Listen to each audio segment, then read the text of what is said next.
14 dead for nearly an hour, but mom starts praying. That's when doctor feels a pulse.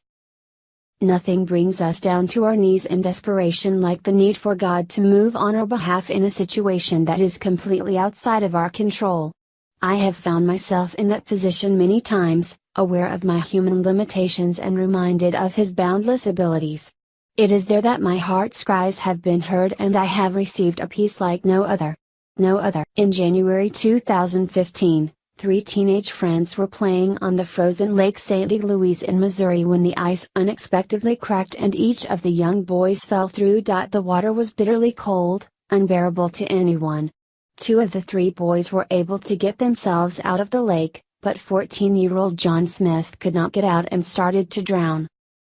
John's friends called for help, but he remained trapped underwater for 15 minutes while they waited for the rescuers to arrive. He was completely lifeless, limp, and water was coming through his nose because he had taken so much water in at that point.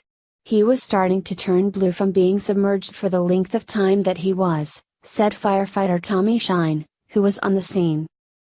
Every attempt to resuscitate John was unsuccessful.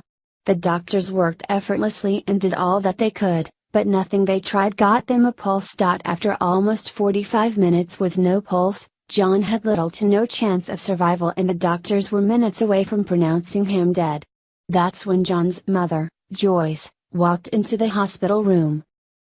In a moment of absolute uncertainty and hopelessness, Joyce turned to what she knew had proven effective in the past, prayer. Though nothing in the circumstance gave her any reason to think that a complete turnaround would even be a possibility, she went to God and asked for a miracle anyway. I said, Lord, Holy Spirit, just give me back my son. Joyce recalled.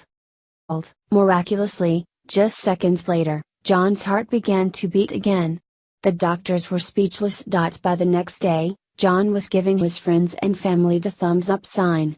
He remained on a ventilator for 8 more days, but after some much needed recovery time, John was healed and is fully functional.